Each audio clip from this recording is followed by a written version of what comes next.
네, 안녕하세요. 한 권으로 읽는 국부론 역자와 함께하는 북콘서트 지금부터 시작하겠습니다. 저는 사회를 맡은 자유대한 청년포럼 강승은이고요. 그리고 여기 계신 두 분 소개 각자 한번 해주시죠. 정성호 씨부터. 예, 안녕하세요. 저는 성균관대학교에서 정치학 석사 과정을 맡고 있는 정성우라고 합니다. 네, 안녕하세요. 이 한 권으로 읽는 국부론을 번역한 경희대학교 안지옥입니다. 반갑습니다. 네, 그러면 제가 먼저 여기 계신 선생님과 정성호 씨와 함께 이렇게 질문 몇 가지 나눠보고 그리고선 강의 듣고 그다음에 질의응답하는 시간을 갖겠습니다. 저희가 뭐 아담 스미스의 국부론 이렇게 하면 굉장히 많이 들어봤지만 실제로 읽어본 사람은 막상 별로 없는 책이잖아요. 제가 이제 교보문고에서 한번 찾아봤는데 국부론이라는 이름을 가지고 나온 책들이 굉장히 많더라고요. 근데 그 중에서도 이제 번역을 이제 좀 원본에 충실하게 한 책 같은 경우에는 전체 페이지 수가 1130페이지가 넘어요. 그래서 말도 너무 어렵게 쓰여 있고 그래서 보통 사람들이 읽기에 쉽지 않은 책인 것 같았어요. 그래서 이거를 제가 이제 시작하기 전에 잠깐 봤는데 이게 지금 두께부터 굉장히 많이 차이 나죠. 200페이지 조금 넘게 이렇게 축약을 해서 핵심만 이렇게 간추리셨더라고요. 그래서 일단 제가 이제 소론자 분과 역자이신 안재욱 교수님과 함께 몇 가지 말씀을 나눈 다음에 그 다음에 이제 강의도 듣고 질의응답도 받고 이런 식으로 진행을 하도록 하겠습니다. 먼저 교수님께 여쭤볼게요. 네.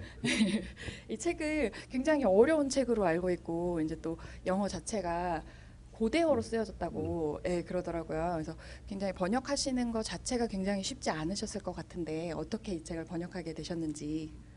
아, 진짜 솔직히 말하면 진짜 힘들었어요. 이거 하기 싫었고. 사실 제가 국부론을 처음 만나게 된 건 대학교 다닐 때부터 이제 얘기를 많이 들었죠. 왜냐면 경제학 전공한 사람이기 때문에. 근데 그때도 읽어보지도 못했고, 그리고 저도 유학 갔다 와서 이제 한국에 대학에 있으면서도 제가 원서는 샀어요. 이렇게 두꺼운 원서를 샀는데, 그때 필요할 때마다 그걸 이제 필요한 부분만 이제 발제해서 좀 보고 그랬고, 그러다가 어느 날은 안 되겠다 싶어서 한번 읽어봤습니다. 번역본을. 그걸 전체로 다 원서를 읽기는 너무 어려워서 번역본을 읽었었는데, 그때도 지금 우리 강성은 씨가 얘기한 대로 굉장히 힘들어요, 읽기가. 그래도 한 번은 읽어봐야 될 것 같아서 읽어봤었고. 그러다가, 제가 이제 후기에도 썼지만, 몇 년 전에, 한 4, 5년 전인 것 같은데, 이 송병락 교수님께서 이 책 한 권을 주시면서 이게 국부론 핵심만 발췌해 놓은 책이라고 그러면서, 이걸 좀 안 교수가 좀 번역을 해줬으면 좋겠다고 그러더라고요. 그래서 제가 그 자리에 그냥 노했어요. 사실은. 왜냐하면 제가 알기 때문에 이게 얼마나 어렵고 고통스러운 작업인 줄 알기 때문에, 제가 이거 못합니다. 그랬어요. 근데 제가 만날 때마다 그 말씀을 하시는 거예요. 그때마다 제가 안 된다고 그랬어요. 왜냐하면 이 교수로서 또는 연구자로서 번역한다는 것은 어떻게 보면 마이너스입니다. 시간을 엄청 뺏기는 작업이기 때문에 차라리 내가 다른 연구를 하면 했지. 이건 못합니다. 그리고 계속 그러다가 어느 날은 일요일인데 전화를 하셨어요. 그래가지고 꼭 이걸 좀 번역을 해야 될 것 같다. 우리나라에서 필요하니까. 그 전화까지 하셨는데 또 거기서 그냥 이런지야 안 된다고 말씀을 드리기가 그래서 알겠습니다 하고 좀 생각 좀 해볼게요. 그리고 하고 나서 집사람하고 좀 얘기를 했어요. 이러는데 어떻게 해야 되냐 그랬더니 저희 집사람이 좀 인커리지 시켜줬어요. 한번 해봐라 이왕에. 그래서 시작한 겁니다. 사실은. 그런데 하면서 정말 후회 많이 했어요. 이걸 왜 내가 하려고 그랬던가. 그래서 몇 번은 사실 그만두려고 그랬어요. 그런데 그래도 이왕 시작한 거 그냥 하자 해서 마치게 됐는데 그것도 출판 과정에서도 상당히 시간도 많이 걸렸었고 지금 상황이 그렇게 진행이 된 겁니다. 감사합니다. 제가 이렇게 말씀을 들어보니까 저는 사실 이 책 읽는 게 조금 힘들었거든요. 근데 이제 선생님도 어려우셨다고 하니까 약간 안도감이 들면서 그리고 좀 쉽게 읽을 수 있도록 번역해 주셔서 굉장히 감사한 마음이 들었어요. 그리고 제가 이제 정성우 님께 한번 여쭤볼게요. 그 페이지 수가 많은 책은 사실 이거 말고도 많잖아요. 그래서 공부를 굉장히 많이 하시는 분이니까 굉장히 많은 책을 읽어보셨을 것 같은데 다른 책들하고 이제 뭐 비교해서 이렇게 읽어보신 소감이 어떠셨는지. 사실 다른 책들은 분량이 되게 많습니다. 아까 언급하셨듯이 1000페이지가 넘는데 사실 원서로도 아마 780페이지인가 그 정도 700여 페이지가 되는데 우리말로 풀다 보니까 더 이제 초과가 됩니다. 그래서 말투도 되게 고어체고 그래서 이해하기가 어려운데 지금 이제 교수님께서 되게 힘드셨다고 하시지만 이 독자 입장에서는 일단 가독성이 매우 높아졌다고 할 수 있습니다. 책도 분량이 얼마 안 되고 무엇보다도 사실 지금 가장 더 시급한 게 애덤 스미스의 국부론이 아닌가 싶은 게 한국 경제가 지금 위기 신호가 계속 나오고 있습니다. 그 중에 원인 중에 하나가 경제적 자유가 지금 보장이 안 되기 때문인데 이제 그런 거를 이제 인식하기 위해서는 무엇보다 그런 국부론을 읽어야 된다고 생각합니다. 근데 읽기가 앞서 언급했듯이 쉽지가 않잖아요. 이제 그런 점에서 이제 교수님이 내신 책이 좀 사람들이 읽기 편하게 좀 나온 게 아닌가. 요즘, 그리고 아울러 말씀을 드리면은 이제 유튜브 같은 데를 보면은 이제 애덤 스미스를 한 3, 4분짜리로 짧게 정리한 게 있었더라고요. 한 몇 년 전에 나온 것 같은데. 거기에 이제 자신의 이걸 준칙을 이제 규칙화시켜서 약간 좀 마르크스주의적 사관을 이제 넣어서 이제 그런 걸 이제 방송을 만든 게 있는데 사람들은 이제 모르는 사람들이 그거를 이제 보면 이제 무심코 세뇌가 되거든요. 근데 이걸 또 국부론 원서를 찾아보면은 진짜 너무 방대해서 하나하나 찾기가 힘든데 지금 교수님이 내신 책으로 이제 근거해서 이제 보면은 약간 좀 바로 이제 비판할 수 있는 그런 이제 시각을 가질 수 있다고 생각합니다. 매우 좋은 책이라고 생각하고 있습니다. 네, 이상입니다. 제가 평소에 생각하던 것과 굉장히 비슷한 점을 지적을 해주셨어요. 그러니까 어떤 사람이 어떻게 번역을 하느냐에 따라서 이 책이 내용이 완전히 달라질 수도 있다고 저는 생각을 하거든요. 그래서 제가 아까 찾아보니까 이 주니어용으로도 나온 책이 있고 그 초등학생용으로도 나온 책들이 있더라고요. 그래서 제 생각에는 경제에 대한 어떤 관념, 개념을 심어주기에 이 책이 굉장히 좋은 책인 건 맞지만 번역을 하거나 아이들한테 이렇게 들려줄 때 주의해야 할 점이 있을 것 같아요. 그래서 어떤 점을 좀 중심으로 봐야 되는지 뭐 그런 부분에 대해서 혹시.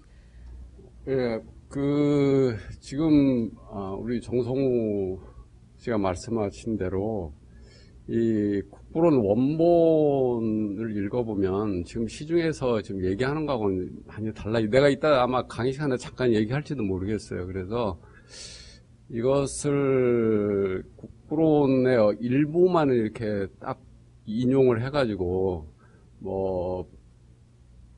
아담 스미스가 친기업적이 아니다, 반기업적이다, 이렇게 얘기하고 친노동적이다, 그렇게 얘기하는 경우가 많습니다. 그런데 우리가 실제로 그 앞뒤 문장을 이렇게 다 보면 그렇지가 않아요. 굉장히 중립적이고 그 다음에 미리 말씀을 드리면 이 친기업 도 아니고 반기업주의자도 아니에요. 한마디로 얘기하면 자유기업주의자입니다. 네, 그런 걸 잘 이제 이해를 못하고 이제 일부 관련된 문구만을 딱 따가지고 자기 입맛에 맞게 해석하는 경우가 굉장히 많은데 그런 거에 대해 상당히 주의를 유할 필요가 있다고 생각이 돼요. 네, 감사합니다. 이 책을 통해서 애덤 스미스가 말하고자 했던 거를 좀 이렇게 핵심적으로 딱 한 마디, 두 마디 정도로 정리한다면 어떤 거라고 볼 수 있을까요? 지금 우리 정성우 씨가 말씀하신 대로 그거예요. 경제적 자유예요. 그 경제적 자유를 보장을 해줘야 그 나라가 잘 산다 이런 얘기입니다. 한마디로 요약하면 그거고요. 그러면 경제적 자유를 확대시키려고 하면 어떻게 해야 되느냐? 그건 정부 권력이 작아야 된다. 이 얘기를 하고 싶은 거예요. 그래서, 이 정부 권력이 크게 되면 아무래도 자꾸 일반 국민들의 생활에 대해 간섭을 많이 하게 됩니다. 그래서 그런 점을 굉장히 많이 우려를 해요.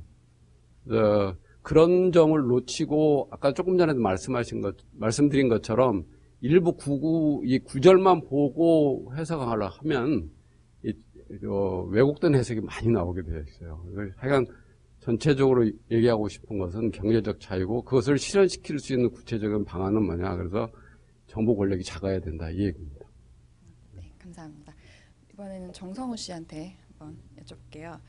그 애덤 스미스가 이 책을 쓰기 전에 도덕 감정론이라는 책을 썼잖아요. 그래서 이 책에 대해서 간단하게 소개 좀 해주시고 이거하고 국부론하고 어떻게 연결을 지어서 이제 읽으면 좋을지 가이드를 좀 주셨으면 좋겠어요. 도덕감정론이 지금 처음 언급된 것 같은데 애덤 스미스가 일단 1723년에 태어나서 1790년에 죽었죠. 그리고 일생 동안 쓴 책이 단 2권인데 그게 이제 도덕감정론과 국부론입니다. 이제 국부론이 1776년에 나온 거는 유명한 일화고 도덕감정론이 1759년에 나왔는데 그 두 책 다 이제 애덤 스미스가 죽기 전까지 각각 6차례, 5차례 이제 개정 작업을 거칩니다. 그만큼 많이 중시했다는 얘기고 그만큼 계속 오늘날에도 전해진 메시지가 분명히 있다는 점이죠. 이거를 이제 비교하라고 하시는데 일단 도덕감정론이 중요한 거 잠깐 언급을 하면은 그 애덤 스미스 본인은 이제 경제학자로 불리기를 원치 않았습니다. 그 도덕철학자라고 생각을 스스로 했고 그리고 자신은 이제 묘비에다가 도덕감정론의 저자라고 불리기를 원했는데 후대 사람들이 이제 국부론을 또 많이 기억하게 됐죠. 그리고 본의 아니게 자본주의의 그런 선구자가 됐기도 했는데 이거를 제가 어떻게 비교할까 지금 여기서 이제 시간이 지금 제한된 관계로 딱 한 가지만 비유를 하고 싶은데 보이지 않는 손이라는 단어로 비유를 하고 싶습니다. 보이지 않는 손이 도덕감정론에서도 한 번 언급되고 국부론에서도 한 번 언급됩니다. 국부론에서 언급되는 건 아마 유명할 거예요. 뭐 우리가 아침을 먹는 거는 그런 푸주간주의의 자비심이 아니라 그런 사익이다, 뭐 셀프 인터레스트다, 뭐 이런 식으로 이제 한 번 언급됐는데 그런 건 알겠지만은 도덕감정론에서는 어떻게 한 번 언급됐냐면은 이거 약간 얘기가 길어지는데 거기 이제 가난한 농부의 아들이 나옵니다. 거기 이제 일화에서 농부가 나오는데 이제 이웃에 부자가 있는 거예요. 부자가 너무 잘 먹고 잘 사니까 막 화려한 마차, 좋은 집이 사니까 자신도 잘 먹고 잘 살기 위해서 마음을 먹은 거예요. 야심을 갖고. 그러다가 이제 늙어보니까 이제 자신도 진짜 잘 먹고 잘 살게 된 거예요. 부자가 됐는데 돌이켜보니까 행복을 누리지 못한 거예요. 그러니까 왜냐면은, 물론 기본적인 먹고 사는 그런 생활필수품적인 챙정을 누렸는데, 그 외 사치제 말고는 뭐 따로 누린 게 없거든요. 그래서 약간 좀 공허한 거예요. 주변을 돌아다 보니까 자신으로 인해서 그 소작인들 있죠. 소작인들이 자신으로 인해서 일자리 생기다 보니까 이제 먹고 살 수가 있고, 또 마부도 있죠. 마부가 있다 보니까 또 이제 먹고 사는. 그러니까 이거 무슨 얘기냐면은, 그러니까 의도치 않은 행복의 분배가 가능해졌다는 거예요. 자신이 사심을 챙기면은 일정 수준을 넘어가면은 행복의 추구는 약간 좀 제한이 돼 있지만 그것으로 인해서 의도치 않게 사회에 공익에 기여한다는 거죠.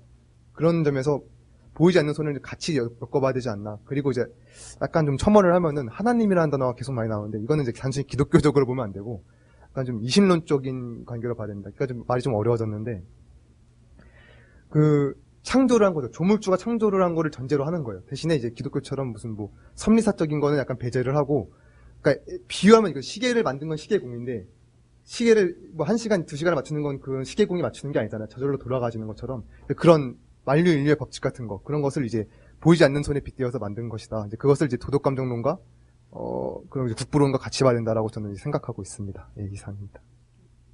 그러면 저는 조금 어려운 것 같아서 교수님께도 똑같은 질문을 한번 드려볼게요. 예. 네. 그 도덕감정론하고 국부론하고 이제 어떤 관계가 있고 어떻게 연관을 지어서 읽어야 할까요? 뭐 이렇게 많이들 얘기를 하거든요. 그래서 네. 예, 도덕감정론이라는 것 자체가 지금 이렇게만 들으면 굉장히 단어가 어렵잖아요. 그래서 그거를 조금 쉽게 설명해 주시고. 예. 지금 뭐 우리 정석 씨가 잘 설명했는데 그 연관되는 부분이 이제 바로 그 인비지블 핸드 보이지 않는 손이고 또 한 가지가 뭐냐면 셀프 인터레스트예요. 그 우리가 얘기하는 그 자기 이익이라고 이제 번역을 하는데 보통은 그걸 뭐냐면 자꾸 이기심이라고 이렇게 얘기를 해요. 근데 도덕감정론에서도 이 자기이익 셀프 인터레스트하고 셀피시하다는 이기적인 거하고는 완전히 구분을 합니다. 그리고 국부론에서도 마찬가지고요. 근데 거기에 제가 볼 때는 도덕감정론하고 이 국부론하고의 연결고리가 있다고 생각을 해요. 근데 그걸 조금 따져가 보면 어디에서 우리가 만날 수가 있냐면 그 맨더빌이라는 사람 우리가 좀 알 필요가 있어요. 맨더빌의 꿀벌의 우화라는 책이 아담 스미스보다 한 20년 전에 나왔던 그런 책인데, 그게 뭐냐면 그 당시에 너무 그 사회가 도덕적으로 돌아가니까 그거를 이제 풍자하면서 비판하면서 이기심이 이 사람들을 먹여 살리고 나라를 부강하게 한다, 이제 그런 내용이에요. 그러면서 거기서 너무 이기심을 너무 이게 강조를 하는데, 그거에 대한 약간 비판을 합니다, 아담 스미스가. 그래서 사람이라는 것은 반드시 이기심만 있는 게 아니라 이타심이라는 것도 있다. 그래서 우리가 국부론하고 아담 스미스하면 자꾸 이기심 그러는데, 사실은 그래서 달라요. 그래서 자기 이익을 강조를 하는데, 자기 이익이라는 것은 이기심하고는 다른 거다. 이게 뭐가 다르냐 그러면, 자기 이익이라는 것은 우선 먼저 자기를 먼저 생각하는 건 있지만 타인을 배려를 하고 고려를 하면서 자기 이익을 취한다는 얘기예요. 그리고 이기심은 그런 거 없이 타인을 완전히 무시해버리고 자기 이익만 챙기는 거예요. 그걸 이제 셀피시라고 그러고 이기심이라고 그러고 완전히 구분을 합니다. 그래서 국부론에서도 그 셀피시한 것에 대해서는 굉장히 그 비판을 많이 해요. 그러나 자기 이익을 추구하는 것에 대해서는 굉장히 관대하죠. 그게 아까 지금 말씀드린 것처럼 우리 정성우 씨가 얘기한 대로 바로 우리가 유명한 구절이 있잖아요. 정육점 주인이 우리가 뭐 저녁상을 차릴 수 있는 것은 정육점의 주인하고 제빵업자의 자비심이 아니다. 이제 그 구절이 바로 이제 유명하게 인용되는 바로 그 구절이죠. 그래서 그 부분이 이제 연결이 되는 부분이라고 생각을 해요. 국부론하고 도덕감정론하고. 네, 감사합니다. 확실히 두 분 설명을 듣고 나니까 이게 굉장히 좀 추상적으로 생각됐던 개념들이 이제 좀 구체적으로 느껴지는 것 같아요. 그래서 자기 이익을 추구하기 위해서 사람들이 이렇게 어떤 경제 활동을 할 때 보이지 않는 손이 작용을 해서 어떤 경제적인 발전을, 국가의 발전을 이룬다, 이렇게 저는 이해를 했거든요. 그래서 국부론을 제가 보니까 이 아담 스미스가 10년 동안 집필을 한 걸로 돼 있더라고요. 그래서 집필 시작했을 때부터 출간될 때까지가 10년이 걸린 걸로 그렇게 나왔는데, 그 기간 동안에 이제 이 책을 쓰기 위해서 세계 여행을 많이 했다고 해요. 그래서 그때는 이제 경제 개념, 그러니까 경제학이라는 개념이 없었던 시대고, 그러니까 여러 나라를 다니면서 자신이 직접 이제 뭐 산업 구조라던가 이런 거를 다 직접 눈으로 보고 그걸 정리해서 이제 보고서 형식으로 쓴 것이라고 하는데요.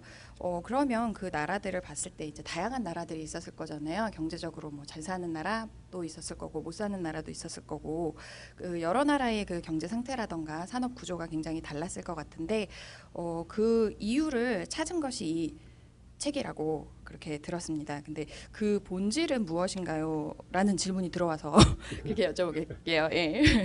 아주 좋은 질문인데요. 이 국부론을 쓰기 전에 거기 아마 제가 아담 스미스 뒤에 소개하는 거에도 잠깐 언급이 됐지만, 대학 교수를 잠깐 그만두고 귀족 자제의 가정교사를 하게 됩니다. 그건 참 그때가 참 희한해요.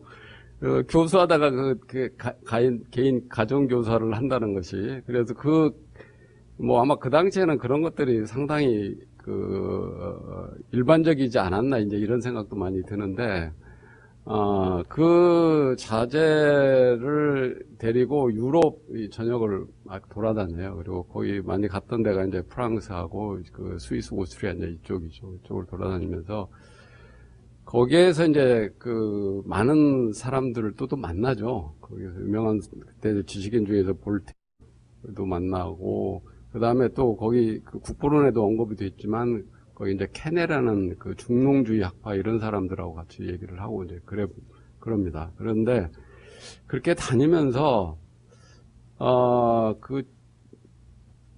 나라마다 이게 조금씩 이게 국부의 차이가 있는 것을 이제 많이 좀 느끼죠. 그래서 그게 어디에 있는가를 생각을 해보는 거죠. 그래서 보니까 이제 제도의 차이, 그 제도의 차이는 그럼 어디서 오느냐? 바로 경제적 자유가 얼마만큼 더 많이 있는지 적게 있느냐, 이제 요런 것을 발견을 또 했고, 그다음 또 한 가지, 그냥 그런 여러 나라를 돌아다니는 것뿐만 아니라 이 책을 국부론 읽어보면 참 감탄스러운 게 그 역사에 대한 지식이 대단하다고 생각이 돼요. 그래서 이 각 나라 역사들을 쫙 해서 거기서 이제 소위 말해 중국의 역사라든가 인도 뭐 이런 것들에서 이걸 비교를 하면서 왜 이 나라가 이렇게 됐을까라는 걸 하면서 나온 결론이 바로 아까 결국 이 제도의 차이. 그래서 제도의 차이는 그럼 어디서 오느냐? 바로 경제적 자유가 얼마만큼 있느냐에 따라서 제도가 어떻게 발전되고 뭐 이렇게 해서 경제적 부가 달라진다. 이제 이런 것이 뭐 핵심적인 내용이라고 생각이 듭니다. 네, 감사합니다.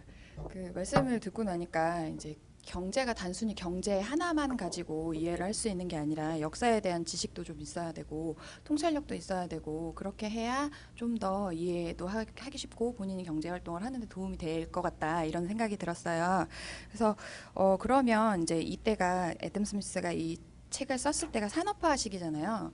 그래서 이때 만약에 그리고 이 책이 6개월 만에 뭐 날개 돋친 듯이 팔려 나가서 뭐 이렇게 다시 출간을 하고 이렇게 알고 있는데 그러면 이 애덤 스미스 이론을 그대로 적용을 한 나라가 있을 것이고 그렇지 않은 나라가 있을 거잖아요. 그래서 역사적으로 어떤 나라들이 어떻게 그 내용을 실천해 갔는지 여쭤보고 싶습니다. 네, 일단 거기 국부론을 바탕으로 해서 나라를 꾸린 나라가 미국이에요.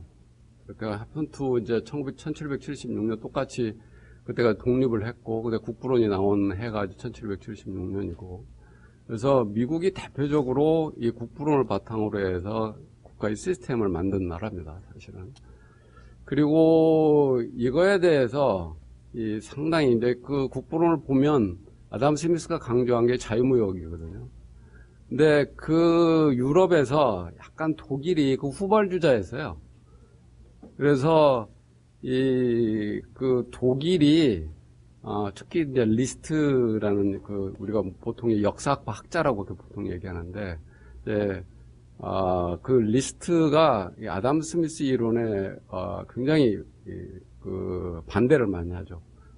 이 아담 스미스가 얘기한 국부론의 세계는 자유무역은 영국과 같이 잘 사는 나라를 위한 그런 제도지 우리 같이 후발 국가 같은 경우에는 이 국가가 직접 개입을 해서 경제를 이끌어 나가야 된다. 이런 이제 얘기를 하는 게 리스트입니다. 그래서 약간 리스트는 그 국부로 독일은 좀 이제 그런 걸 많이 받아들여서 후발주자 입장에서 국가가 많이 개입하면서 경제 개발을 하기 시작을 하죠. 그래서 그런 점에서 조금 대비된다고 이렇게 얘기할 수가 있습니다.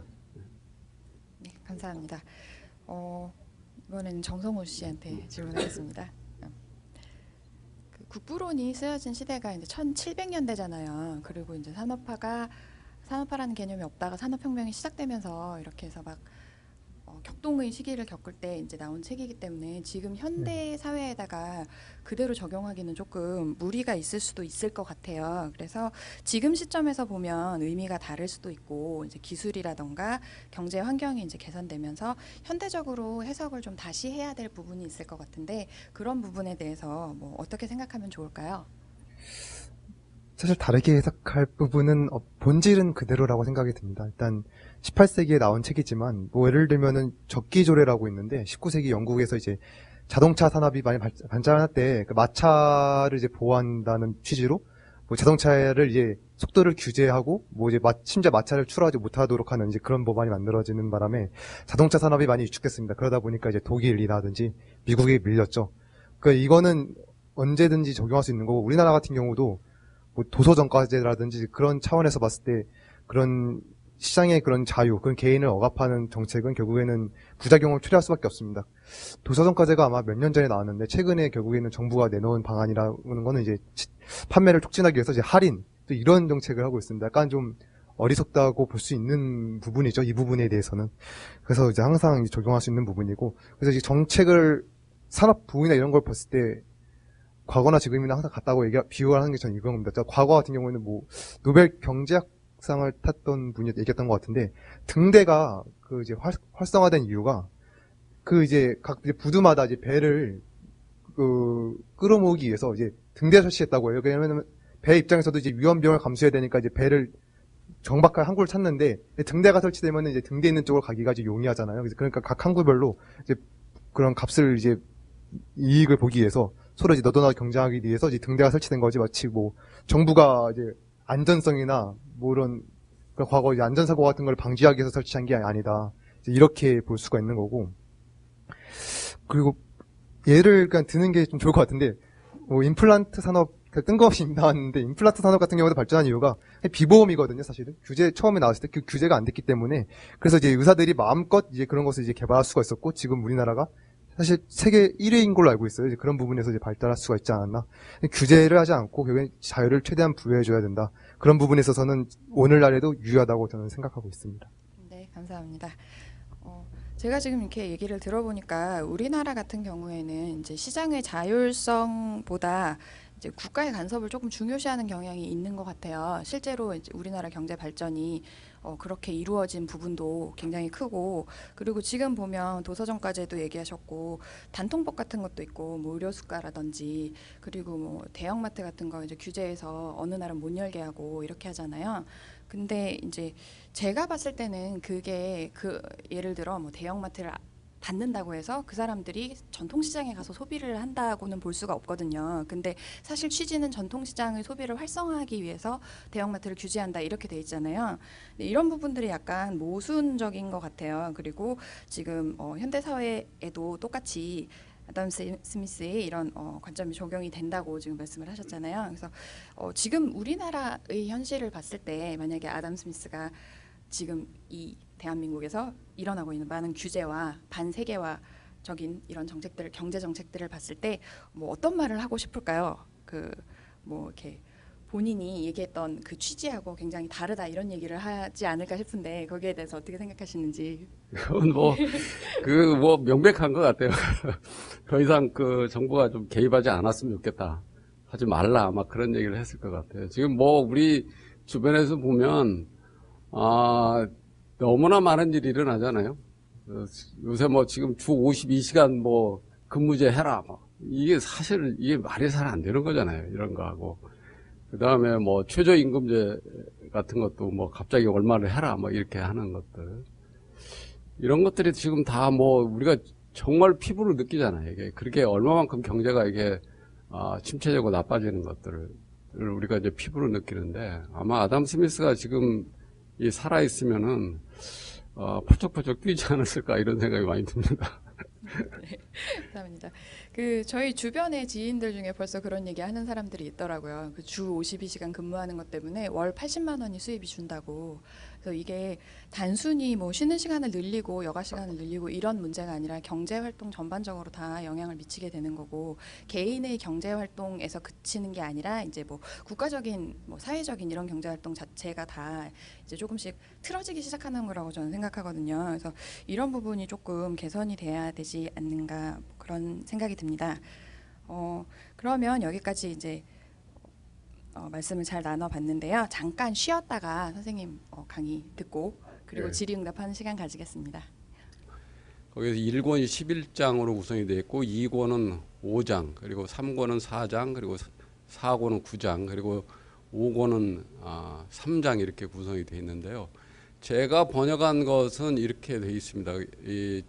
1권은 1장에서 4장까지, 그리고 7, 8장, 그리고 2권은 1장, 2장, 3장, 그리고 3권은 1장, 2장, 3장, 4장, 그리고 이 4권은 이제 서론 부분하고 1장, 2장, 3장 2절, 7장 3절, 9장 이렇게, 그리고 제 5권은 1장의 1, 3절하고 3장 그 일부를 이렇게 번역을 한 겁니다.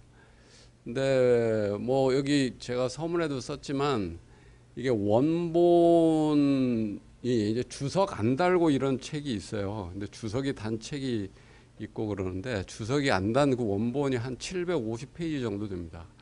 주석이 다른 책들은 굉장히 두껍죠. 이제 주석이 안 달고 그야말로 이제 원본만 있는 것이 한 750페이지 되는데, 이제 이것이 대충 제가 한번 계산을 하니까 한 3분의 1 정도 되는 것 같아요. 근데 보면 거의 국부론의 가장 핵심적인 내용은 이 3분의 1, 지금 한 권으로 읽는 국부론 이 안에 거의 다 들어있는 것 같습니다. 몇 가지만 좀 이제 빠진 게 있는데, 그건 조금 이따 제가 말씀을 드리겠습니다. 그리고 나머지 부분은 그거에 대해서 이제 조금 부연 설명한다든가 이제 반복적으로 나오는 얘기들이 이렇게 굉장히 많아요. 그래서 이것만 읽으면 국부론이 아담 스미스가 뭘 얘기를 하려고 하는구나 이런 얘기를 우리가 알 수가 있습니다. 그래서 아마 여러분들이 딱 보면 국부론하면 떠오르는 단어가 있을 거예요. 이게 바로 보이지 않는 손하고 인비지블 핸드하고 그다음에 셀프 인터레스트가 이렇게 돼 있거든요. 근데 인비지블 핸드의 그러면 어느 부분에 나오느냐 이게 이제 관심이잖아요. 이거 보면 이제 4권 2장 여러분들이 갖고 있는 책이 있다면 지금 여기 보면 이제 172쪽에 나와 있습니다. 이게 172쪽에. 그다음에 셀프 인터레스트는 제 5권 1장 3절에 나와 있어요. 그래서 여기 보면 이렇게 나와 있는데 지금 이 번역한 책에는 그 셀프 인터레스트 부분이 없습니다. 번역한 부분은 그 셀프 인터레스트 부분은 없어요. 그리고 여기 이제 보이지 않는 손 부분만은 이제 그 한 권으로 있는 국부론이 들어 있는 거고. 그 다음에 이 인비지블 핸드가 그럼 어디에 또 나오느냐면 아까도 잠깐 나왔지만 바로 여기 그 도덕감정론에도 나옵니다. 여기 보면. 예. 그래서 아까 여기 도덕감정론하고 그 다음에 그 국부론하고 연결고리가 이제 바로 이제 요 부분이 되죠. 그리고 아까도 말씀드린 것처럼 셀프 인터레스트도 마찬가지고요.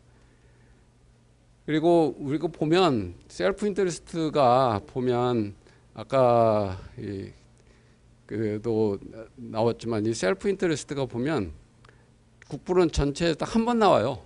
여기에 나옵니다. 여기에 나와요. 딱 한 번 나와요. 단어는. 그리고 그러면 대신에 뭘 쓰느냐? 전부 다 own interest라는 말을 씁니다. his own interest, their own interest. 이게 그래서 제가 한번 세어봤어요. 35번 있어요. 이게 셀프 인터레스트를 딱 한 번 쓰고 35번. 대부분 다 own interest를 씁니다. 그리고 그 다음에 이제 self love라는 단어를 쓰죠. self love라는 단어를 쓰고 그게 한 2번 나옵니다. 그래서 그게 이제 1권 2장에 나오는데 이게 22쪽 지금 한 권으로 있는 국부론의 22쪽에 이제 그 부분이 나옵니다. 그게 바로 이제 거기에 나오는 게 바로 그 아까 얘기한 우리가 저녁상을 차릴 수 있는 것은 뭐 정육점 주인하고 그 베이커리의 이제 자비심이 아니라 이제 거기에 이제 나오는 게 셀프 러브입니다. 그 다음에 이제 셀피시라는 단어가 이제 나오는데 이게 3번 나와요. 그래서 여기 보면 3번 나오는데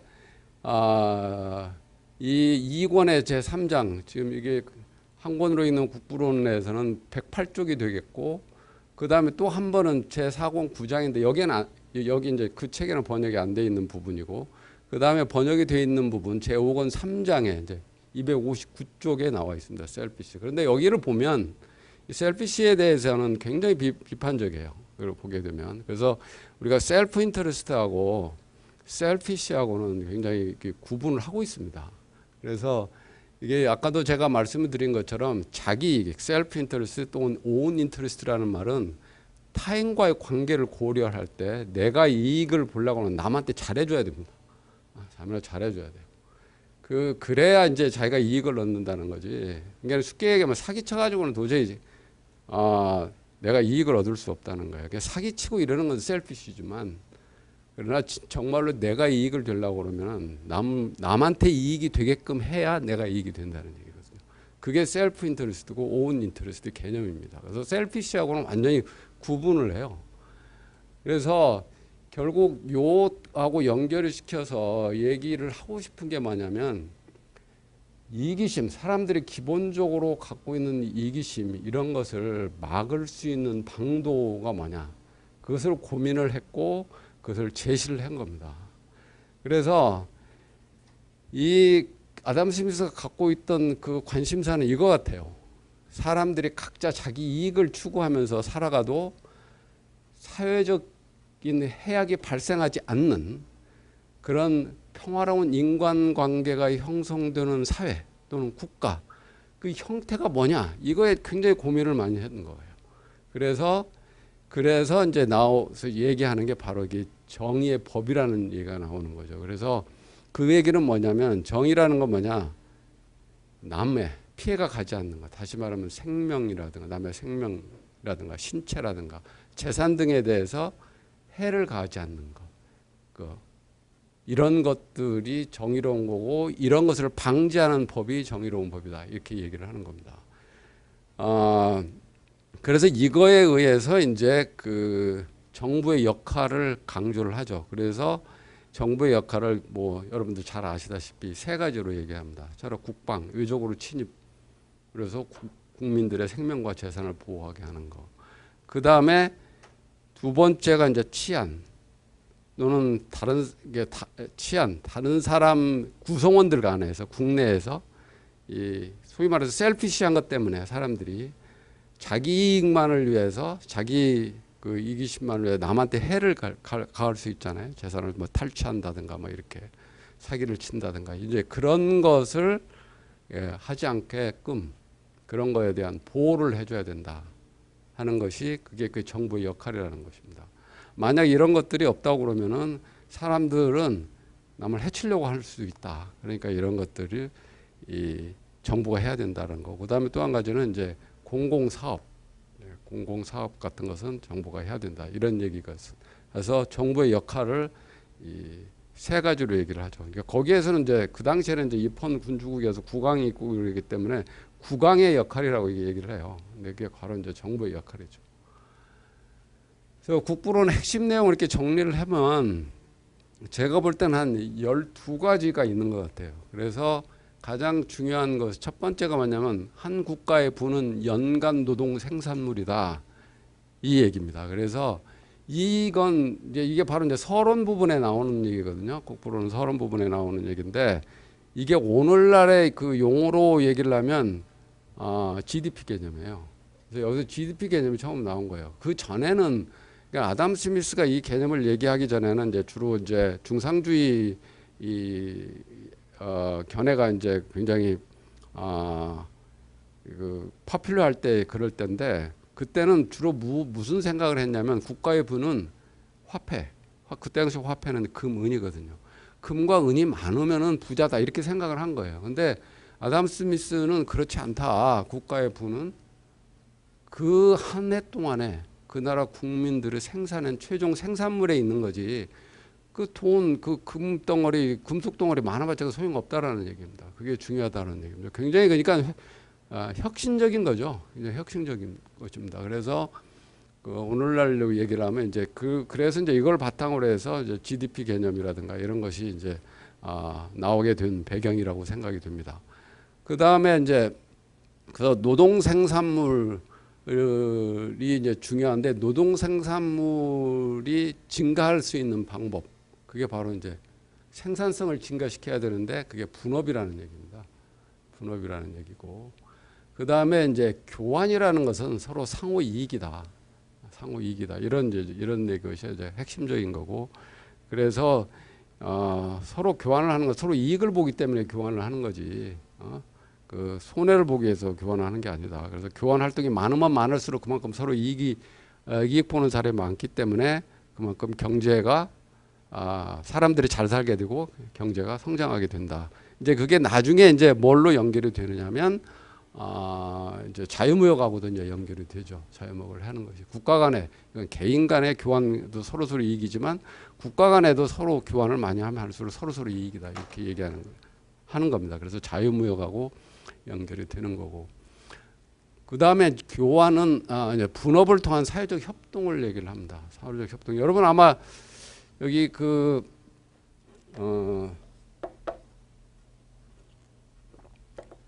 레오나르드 리드가 쓴 아이펜슬이라는 거 읽어봤어요? 아이펜슬이라고 그래서 나는 연필입니다. 그래서 연필이 생산되기까지의 그 과정 단순한 연필이지만 연필을 생산되기까지는 그 수많은 과정을 거쳐서 그 연필 하나 생산하는 데까지 수천만 명이 협동해서 생산한다 이런 얘기 짧은 그 에세이가 있습니다. 아마 자유개발 홈페이지에도 아마 내가 떠 있는 걸로 알고 있는데 그거 한번 읽어보세요. 재밌습니다.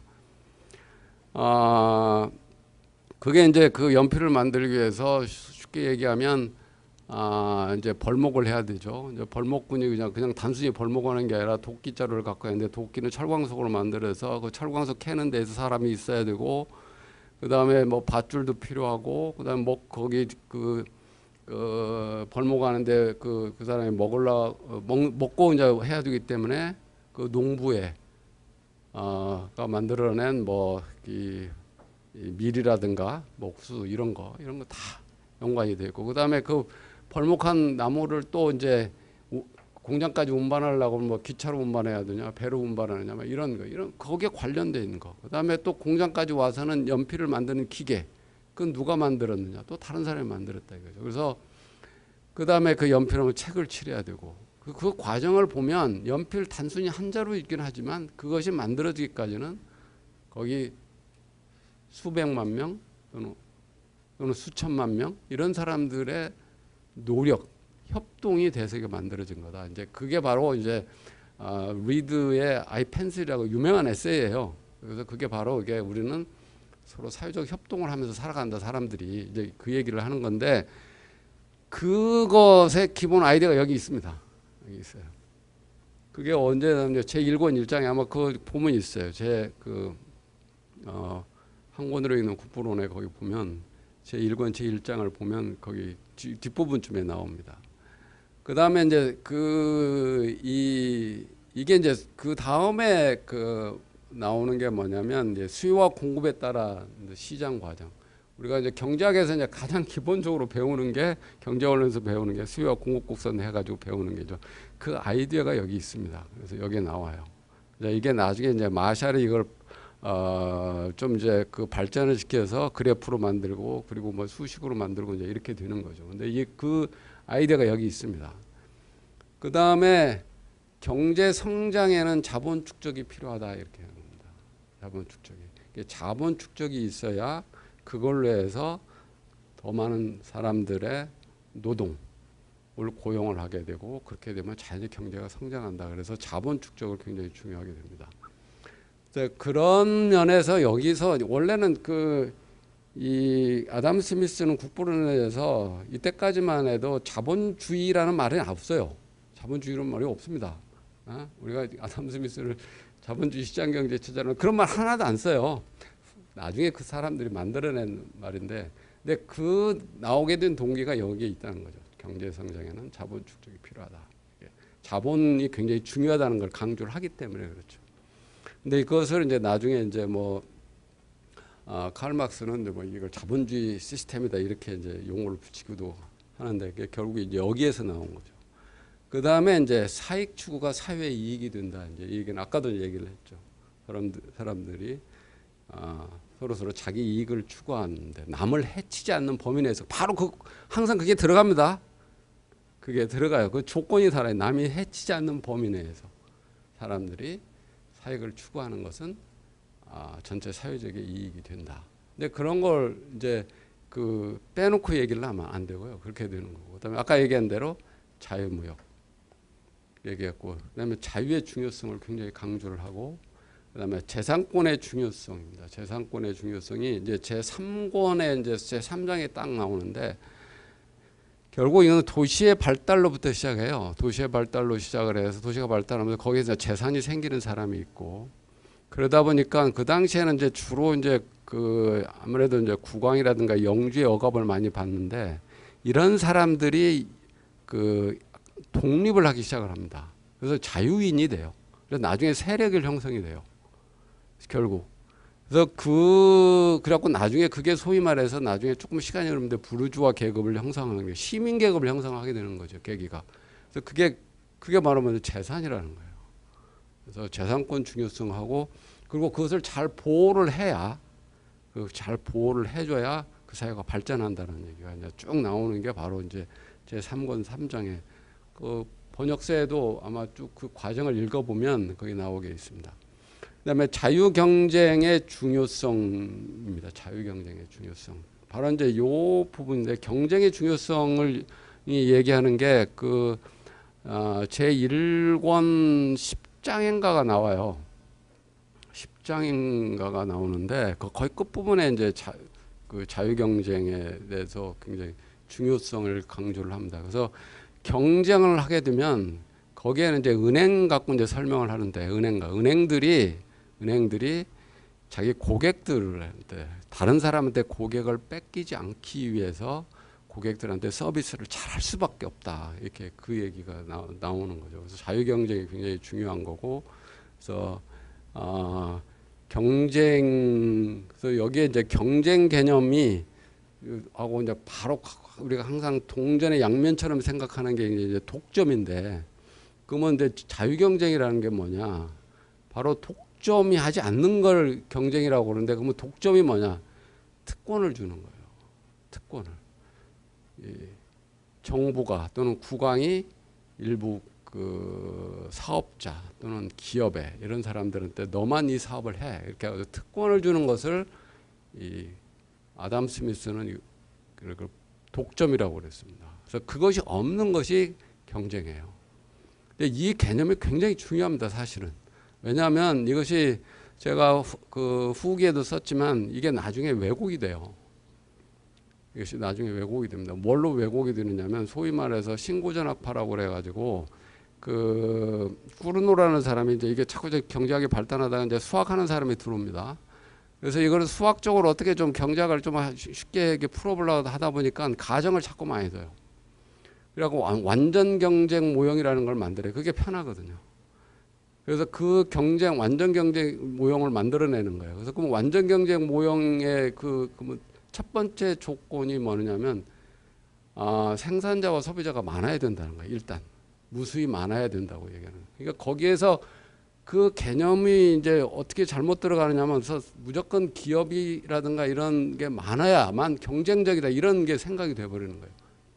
근데 여기에서 굉장히 잘못되어 있는 게 뭐냐면, 그다음 또 한 가지는 뭐냐면 거기에서 이 기업하고 소비자가 모든 정보를 갖고 있다. 완전한 정보를 갖고 있다. 이렇게 해서 그런 가정하에서 만들어진다. 그렇게 해야 되면 그런 모형 하에서는 그 사회에서 가장 옵티멀한, 소위 말해서 이피션트한 자원 배분이 이루어져요.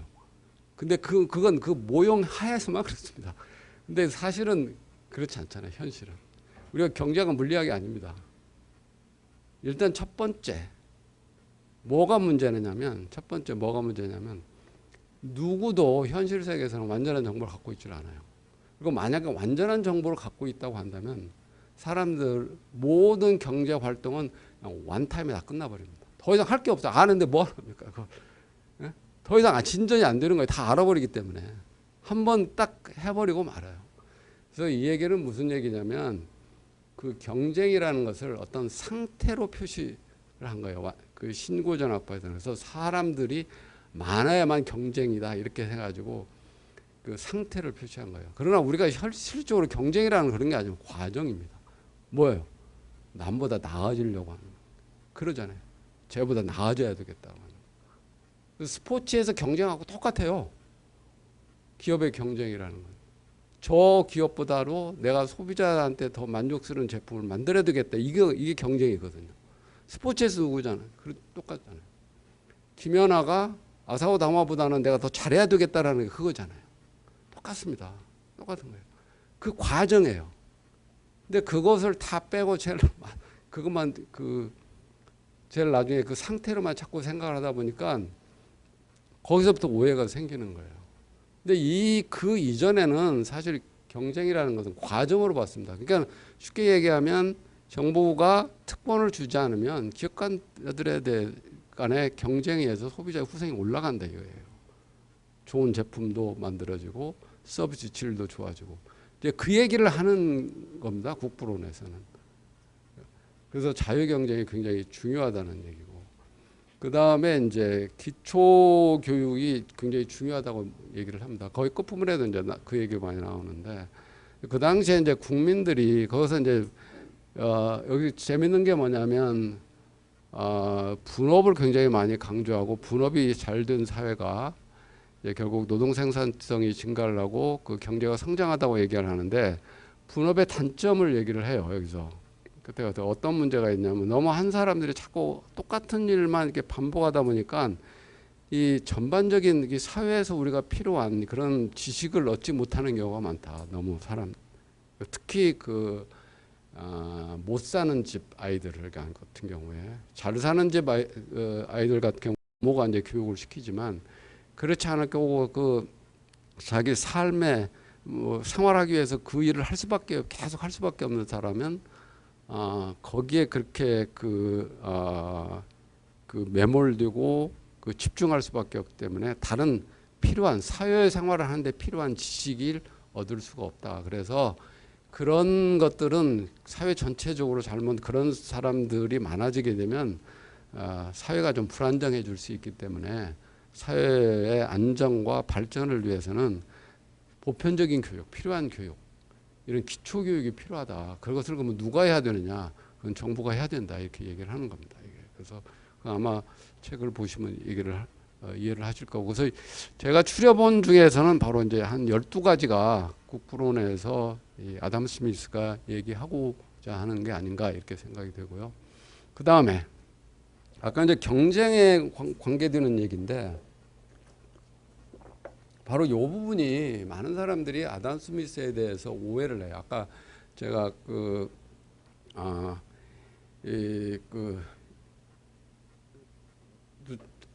앞에서도 잠깐 말씀을 드린 것 같은데 아담 스미스가 친기업적인가 반기업적인가 이런 얘기입니다. 그 내용이 어디 있냐면 제가 저기에서는 번역이 안 돼 있어요. 이 부분이 어디에 나오는 제1권 10장에 나옵니다. 그리고 이 10장의 중간 부분에 나오고 끝 부분에 나오는 게 바로 요거죠. 요 내용이 무슨 얘기냐면 기업들이라든가 이런 상인들 이런 사람들은 담합한다 이거 서로 담합한다. 그래서 그런 담합을 하게 해가지고 소비자 이익을 해친다 그러는데 요걸 갖고 자꾸 이제 문제를 삼아요. 기업이 나쁘다. 그 다음에 또 한 가지는 여기는 뭐라고 얘기하냐면 기업들이 자기 자신들의 이익을 위해서 자꾸 자기한테 이로운 법만을 만들려고 그런다. 이런 얘기입니다. 이걸 이용해서 아담 스미스가 소위 말해서 친기업적이 아니다. 그래서 이게 자꾸 이제 특히 이제 이게 시장 경제하는 사람들을 이제 비판하는 용어로 이걸 많이 씁니다. 그래서 너희들 아담 스미스를 제대로 이해했느냐? 아담 스미스는 이게 기업을 위한 사람이 아니다. 이제 이렇게 자꾸 얘기를 해요. 근데 쭉 읽어보면 무슨 얘기를 하냐면 여기 이 부분에서도 이것은 정부가 이걸 담합을 한다고 해서 법을 만드는다고 해서 금지할 수 있는 게 아니다. 금지할 수 있는 게 아니다. 오히려 잘못하면 더 도와주게 된다. 이런 얘기가 쭉 나옵니다. 그래서 그런 얘기가 나오고 그다음에 여기서 더 중요한 건 뭐냐면 그래서 이 소위 말해서 이거하고 연결돼서 얘기하는 게 바로 아까 말씀드린 그 정부의 권한이 작아야 된다고 그러는 거예요.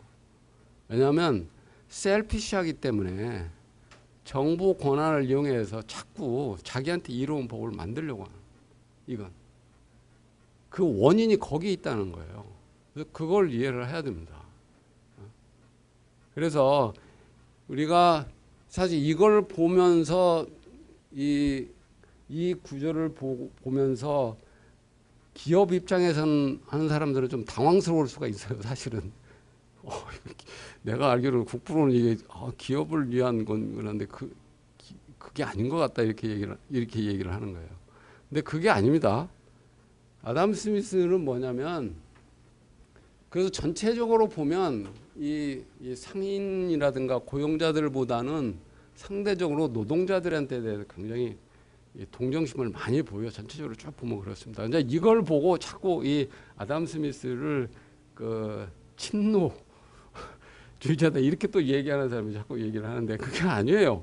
어느 편을 드는 게 아닙니다. 그 당시에 가장 관심을 가졌던 것은 아담 스미스가 관심을 가졌던 건 저 사람들이 왜 저렇게 못 살까 그거예요.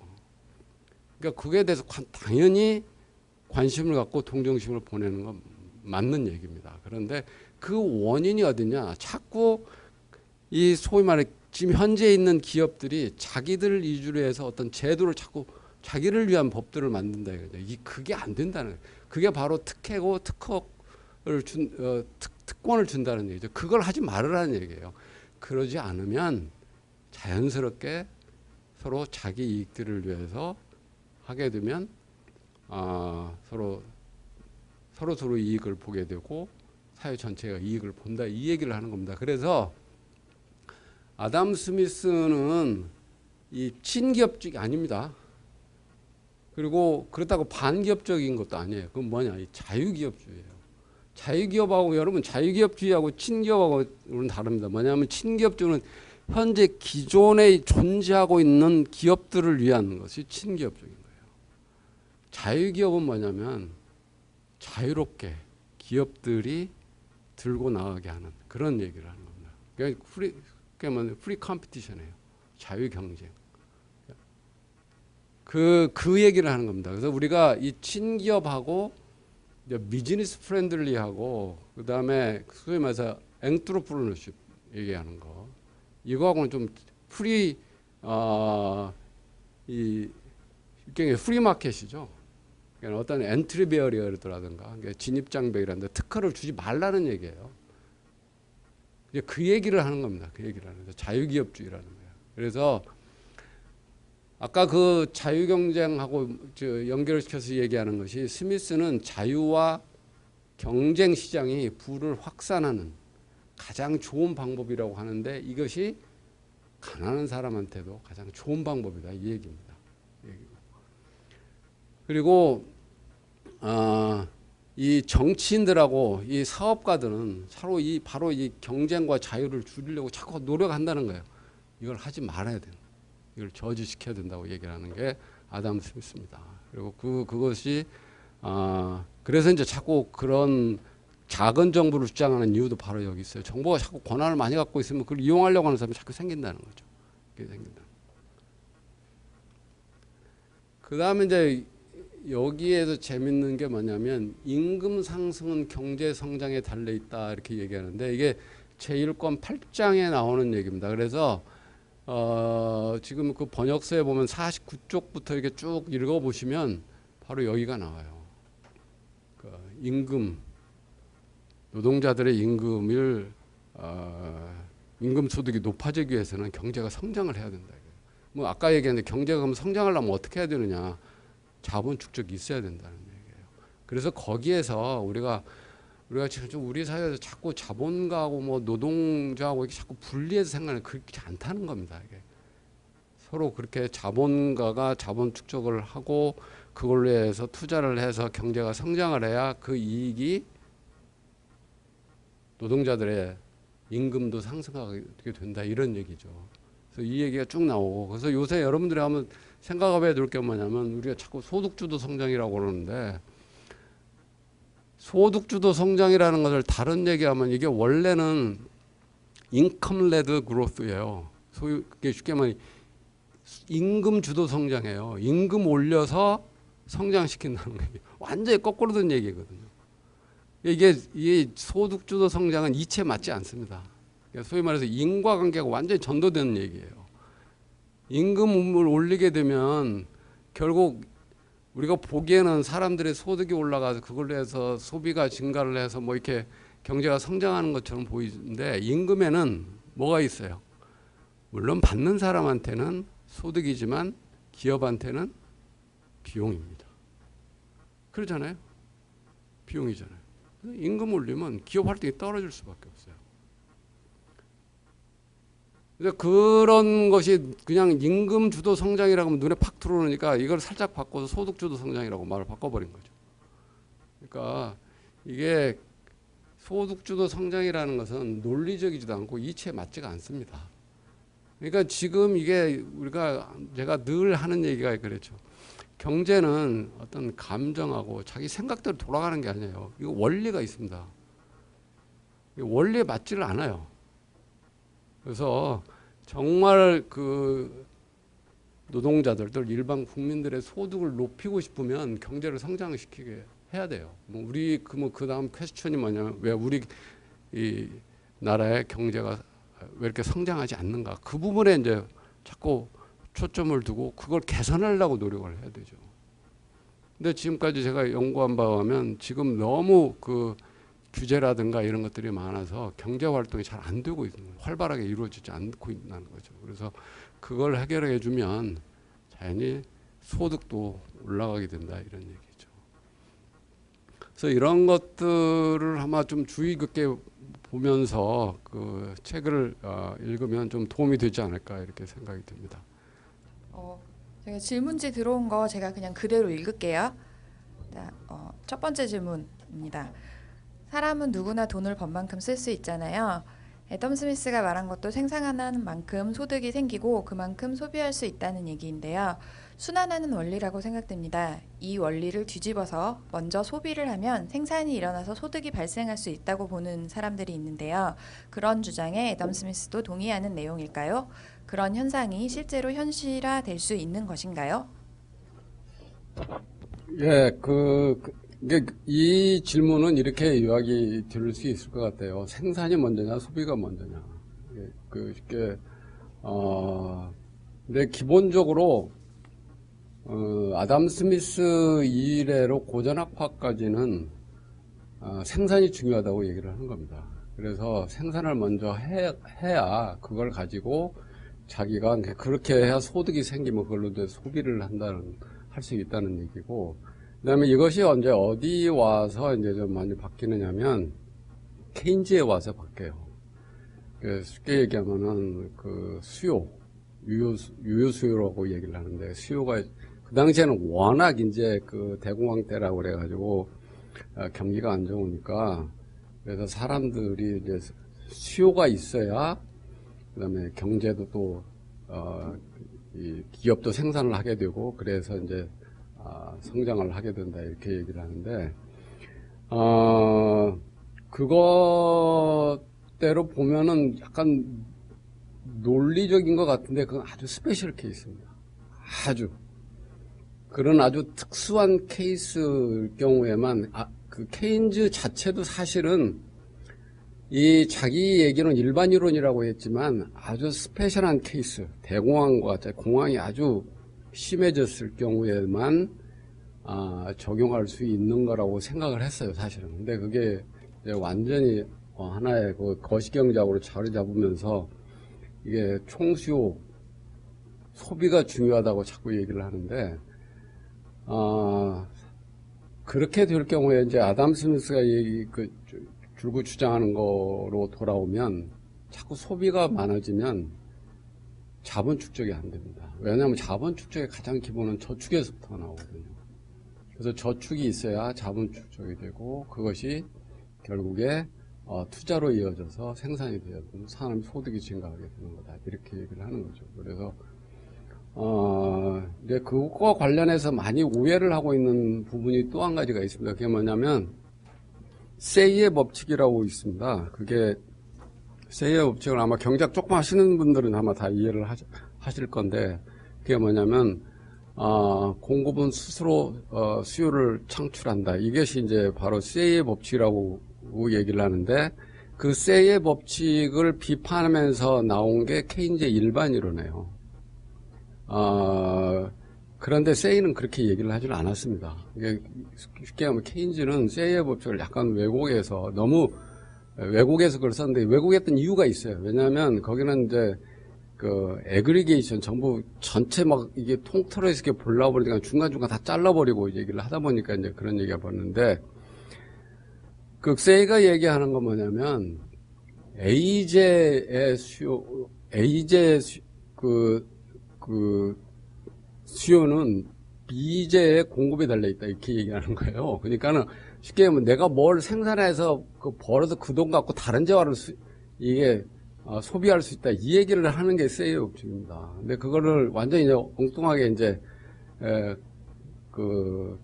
에그리게이션, 총계해서 얘기하다 보니까 이제 자꾸 그런 얘기를 하는데, 그래서 그 얘기는 결국 무슨 얘기냐면, 소비보다는 일단 생산이 중요하다는 얘기예요. 아담 스미스는 줄곧 그래서 그 얘기를 강조를 합니다. 생산이 중요하다, 소비보다는. 네. 네, 감사합니다. 두 번째 질문 드릴게요. 남을 해치지 않는 것에 대해 강조하셨는데 어느 정도까지 사익 추구는 해를 끼치지 않는다고 정의될 수 있나요? 이게 참 어려운 문제인데, 이거 가지고 사실 굉장히 논란이 사실 많죠. 근데 이제 어느 정도까지냐, 이건 사실 아담 스미스도 얘기하지도 않고 저도 잘 몰라요. 사실 어느 정도까지 해야 되는지. 그러나 분명한 것은 우리가 이제 이건 좀 남한테 피해가 가는 게 아닌가, 이런 건 우리가 느낄 수가 있거든요. 그거죠. 그러니까 중요한 것은 정의라는 것은 아담 스미스는 분명하게 정의가 뭐라고 얘기를 합니다. 우리가 보면 그 정의가 아까도 얘기한 것처럼 남한테 피해를 주지 않는 거예요. 남의 재산에 피해를 주지 않는 거, 신체 또는 생명 이런 것들 해를 가하지 않는 거, 이런 걸 정의라고 얘기를 해요. 근데 이제 우리가 여러분들 잘 알다시피 셀던의 정의란 무엇인가라는 책을 보게 되면 책 제목만 보면 그 양반이 정의란 무엇인가 했으면 답을 내놓을 것 같은데 답이 없어요. 저도 몇 번을 읽어봤는데 이 사람이 도대체 정의를 뭐라고 얘기를 하는 거야? 답이 없어요. 그냥 이 사람은 이 얘기도 하고 이 얘기도 할 뿐이지. 근데 아담 스미스는 분명하게 얘기를 합니다. 그래서 저는 아담 스미스 얘기가 맞는 것 같아요. 왜냐하면 그렇지 않을 경우에 우리가 통상적으로 정의라고 할 때 보면 그걸 실행하다 보면 남한테 피해를 주는 거거든요. 그러면 결국 정의를 해치게 됩니다. 그래서 정의라는 것은 우리가 이게 뭐다라고 얘기하는 게 아니라 이렇게 해서는 안 되는 게 정의다, 이렇게 얘기하는 게 맞지 않을까, 이런 생각이 듭니다. 네, 감사합니다. 세 번째 질문은 정성우 씨한테 드릴게요. 네, 애덤 스미스는 경제학의 아버지라고 하는데요. 애덤 스미스가 국부론을 쓸 때는 경제학이라고 하는 것이 없었다고 하는데요. 그의 철학적 관점을 어떻게 보면 좋을까요? 일단 스미스 사상의 철학적 기초는 일단 그의 인생의 배경에서 한번 찾아볼 수가 있을 것 같은데요. 원래 애덤 스미스가 초기에는 신학 공부를 했는데 이제 데이비드 휴미라든지 이제 그런 사람들의 영향을 받아서 이제 경험주의 철학 이제 그런 거에 이제 빠져들게 됐죠. 이제 그러면서 이제 계몽주의, 자연법 사상이 이제 근거했다고 볼 수가 있는데, 일단 개인으로서의 그런 사회 구성원으로서의 행복이나 복지, 이제 그런 부분에서의 초점을 맞출 수 있다고 볼 수 있습니다. 아울러서 저는 그런 최초의 사회과학자라고 이제 평가를 하는데, 그러니까 이게 뭐냐면은 이제 인간 본성에서 나오는 그런 개인의 행동 양식, 원리에 따라서 그런 사회현상을 설명하는 이론, 이런 걸 제시하는 최초의 그런 아버지격이다. 이제 그렇게 이제 볼 수가 있다고 이제 생각이 듭니다. 네. 네 번째 질문입니다. 번역하신 안재욱 교수님께서는 친기업도 반기업도 아닌 기업 자유주의가 올바른 방향이라고 하셨는데요. 애덤 스미스는 시장의 경쟁을 강조하는 입장인가요? 이건 아까 제가 강의 시간에 얘기했던 것 같아요. 예, 자유경쟁이라는 것이 굉장히 중요한데, 경쟁이라는 것이, 어떤 기업의 수가 많고 적음이 아니라, 어떤 특정 기업, 특정인한테 특혜를 주지 않는 것, 특권을 주지 않는 것, 이런 것이, 그렇게 하면 자연스럽게 경쟁이라는 게 생긴다는 거예요. 이제 그걸 주는 것을 독점이라고 얘기를 하는 거고, 그걸 주지 말라는 얘기입니다. 이제 그렇게 되면, 기존 기업들한테는 위협이 될 수가 있어요. 왜냐하면 잠재적 경쟁자가 언제든지 나올 수 있거든요. 그렇기 때문에 그래서 제가 친기업적이 아니라는 얘기는 바로 기존 기업들한테는 이게 아담 스미스가 좀 거꾸로 올 수가 있어요. 왜냐하면 잠재적인 경쟁자를 인정하는 거기 때문에. 근데 사실 기업가들이 제일 싫어하는 게 경쟁자입니다. 그래서 될 수 있으면 경쟁을 어떻게 하면 막으려고 노력을 해요. 그건 과거도 그랬고 지금도 그래요, 사실은. 근데 그거를 할 수 있는 방법은 뭐냐면, 아까도 제가 잠깐 강의 시간에도 말씀을 드렸지만, 정부라든가 국가로부터 어떤 권한을 넣는 거예요. 그런 걸 하지 말라는 거예요. 그게 굉장히 국민들한테 해가 되는 거고, 일반 소비자들한테 해가 되는 거기 때문에. 그렇게 얘기를 하는 겁니다. 예. 네, 감사합니다. 정성우 씨한테 질문할게요. 애덤 스미스의 국부론에서 보면 정부는 어떤 역할을 해야 하나요? 보통 마르크스는 정부의 역할을 강조해서 그런지 사상은 현실성이 없지만 여전히 인기가 있어 보입니다. 그 이유는 무엇일까요?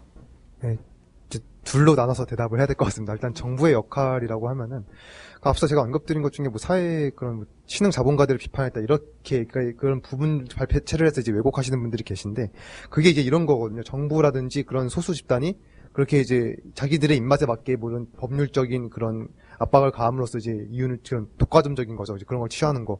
근데 그런 거를 하면 안 되는 게 이제 정부의 역할인 거고 아까 교수님께서 강연했었던 것처럼 그 국방이나 치안 또는 이제 SOC 그런 공공사업 같은 그런 것에 대해서 이제 한정 지어야 되지 그렇게 적극적인 개입으로 하면 안 된다. 이제 저는 그렇게 보고 있고요. 그리고 이제 마르크스가 사실 애덤 스미스보다 인기가 더 많죠. 대학가를 가보더라도 이제 포스터 같은 거 보면은 막시즘 강의가 깔려있지 사실 애덤 스미스 강의는 사실 거의 없거든요. 왜 그런가 생각을 해봤는데 사실 시장 경제에서 해결하지 못한 부분이 하나 있던 것 같습니다. 빈부격차죠, 빈부격차. 그거를에 대한 솔루션을 제시한 게 마르크스가 또 노동가치설에 또 그런 영감을 받아서 이제 만든 건데 사람들 입장에서는 가난은 니 탓이야라고 하는 것보다는 가난은 니 탓이 아니야 사회 구조 탓이야라고 하는 게 설득력이 있었던 거고 그런 이제 것이 매료가 돼서 역사가 이제 근대 역사가 이제 추동되지 않았나. 계급 갈등에 기초한 정의론이죠 마르크스는. 반면에 애덤 스미스는 많이 강조가 안 됐는데 사실은 이게 뭐 사익만 강조한 게 아니라 사익과 공익의 조화를 강조한 거거든요. 조화라는 거는 그러니까 셀프 인터레스트와 더불어서 좀 얘기가 한 번도 안 나왔던 것 같은데 공감의 원리라는 게 있습니다. 사람이 그런 것이 서로 이제 이신전심이라는 그런 통하는 전제가 있어야 그런 것이 이제 앞서 말했던 그런 뭐 교환, 대량 생산 그리고 가장 중요한 분업이 이루어지는 건데 이 분업이라는 것이 이제 협력 이런 거거든요. 협력을 통해야만 그런 생존이 가능한 것. 이것이 아주 핵심이거든요. 애덤 스미스뿐만이 아니라 행동경제학이나 뭐 게임 이론에서도 나오는 거고 그런 것들을 이제 다시 한번 이제 되돌아봐야 되지 않나. 그런 것이 마르크스의 그런 잘못된 비난을 그런 것을 이제 극복할 수 있지 않나 이렇게 생각하고 있습니다. 네, 감사합니다. 마지막 질문입니다. 아담 스미스가 주장하는 경제적 자유는 자유로운 산업활동과 분업, 특화가 가능한 사회를 전제로 합니다. 자유로운 자기 이익의 추구는 시장의 독과점이 발생할 때 역시 온전한 경제적 자유만으로는 수행할 수 없는데 새로운 시장의 등장과 동시에 거대 기업의 독과점이 이루어지는 현대 사회에서 우리는 아담 스미스를 어떻게 계승할 수 있나요? 이 굉장히 좋은 질문인데요. 이것도 이제 지금 그래요. 소위 말해서 저는 이제 이걸 그렇게 설명을 하는데 아담 스미스도 마찬가지고 이 경제 문제라든가 경제 현상 이걸 보려면 아까 제가 과정이라는 말씀을 드렸잖아요. 이 과정으로 봐야 돼요. 쭉 흐름으로 봐야 되는데 이제 이렇게 자꾸 독과점 얘기를 하고 지금 이 얘기를 하는 것은 무슨 얘기냐면 일종의 스냅샷입니다. 지금 현재 상황을 보면 그래요. 현재 상황을 딱 보면. 근데 누구나 그 한 예를 들어볼게요. 1980년대 컴퓨터 산업에서 IBM이 독점 기업이었어요. 그러잖아요? 그게 1990년대 어디로 넘어가요? 마이크로소프트로 넘어가잖아요. 2000년대 와서 구글 이쪽으로 넘어가요. 지금 구글이 그러면 현재 뭐냐? 독과점 기업이에요. 그런데 이게 언제 바뀔지 모릅니다. 바뀌어요. 계속. 그러니까 우리가 지금 독과점이라고 얘기하는 것은 아까도 말씀드린 것처럼 뭐에 근거를 둬서 자꾸 얘기를 하느냐면 완전 경쟁 시장의 모형을 염두에 두고 자꾸 얘기를 하는 거예요. 이게 기업의 수가 적으면 독과점이다. 쉽게 얘기하면 시장 점유율을 많이 갖고 있는 기업은 독과점이다. 이렇게 얘기를 하는 거거든요. 그 얘기를 하는 게 바로 완전 경쟁 시장 모형을 바탕으로 하는 겁니다. 왜? 완전 경쟁이 많다는 얘기는 기업 수가 많아야 된다. 이렇게 자꾸 얘기를 하는 거잖아요. 그런데 실제 현상에서는 그렇지가 않아요. 아까 아담 스미스가 얘기한 대로 이런 진입장벽이라는 게 없다고 그러면 기업은 항상 아무리 지금 내가 시장 점유율을 많이 갖고 있다 하더라도 경쟁에 노출되어 있는 거예요. 그래서 그걸 유지하기 위해서 끊임없이 노력을 하는 겁니다. 노력 안 하면 금방 바뀌어요. 그러니까 IBM에서 마이크로소프트에서 구글로 바뀌어가는 건 똑같습니다. 구글 지금은 이제 아마존으로 가잖아요. 마찬가지예요.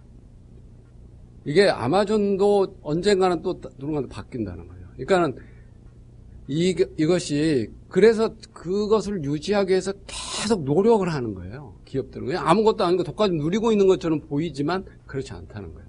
그러니까 우리가 그러니까 어떤 상태를 놓고 보면 안 되고 우리가 항상 이렇게 흐름을 이렇게 봐야 된다. 이렇게 네, 그렇게 말씀드리고 싶습니다. 네. 네, 감사합니다. 이렇게 해서 오늘 준비한 북콘서트 모두 다 마무리했고요. 마지막으로 한 말씀씩 부탁드릴게요. 정성우 씨부터 오늘 소감이 어떠셨는지. 매우 유익한 시간이었던 것 같고요. 저는 이런 얘기를 인용하고 있습니다. 토트 부코울츠가 얘기했던 것처럼 그 국부론은 단순히 좋은 책이 아니라 위대한 책이라고 생각이 됩니다. 왜냐하면 오늘날까지 시사하는 게 많고 끊임없이 사회 현상이나 그런 것을 얘기할 수 있기 때문인데 교수님과 사회자님 덕분에 저는 유익한 시간이었던 것 같습니다. 네, 감사합니다.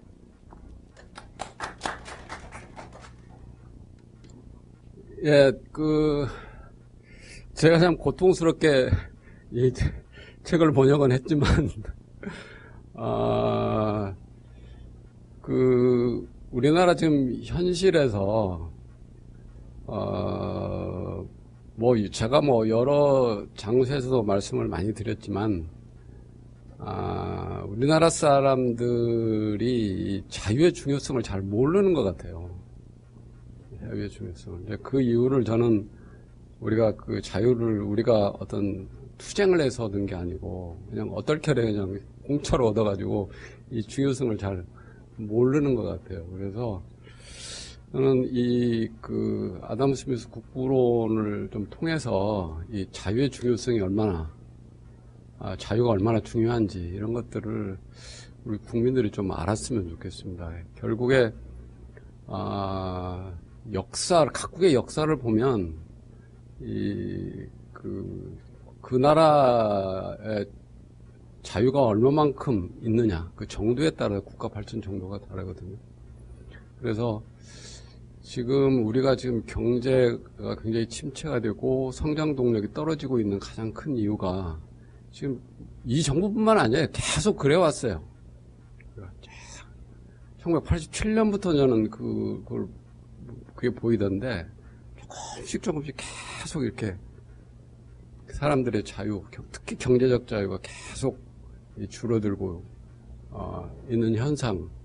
이것 때문에 우리가 지금 자꾸 경제가 침체되고 성장 동력이 떨어지는 게 아닌가. 그런데 그걸 바꿀 수 있는 것은 우리 국민들이 생각이 바꿔야 된다고 저는 생각이 돼요. 그래서 자유의 중요성을 좀 인식했으면 좋지 않을까 이런 생각이 듭니다. 고맙습니다. 네. 감사합니다. 오늘 이렇게 해서 준비한 순서 모두 마쳤고요. 뜻깊은 시간 이렇게 참석해주신 여러분께 감사드리고 특히 어려운 책을 이렇게 쉽게 번역해주신 안재욱 교수님께 다시 한번 감사드립니다. 네. 날씨가 많이 더운데 돌아가시는 길 조심하시고 행복한 하루 되시기 바랍니다. 감사합니다.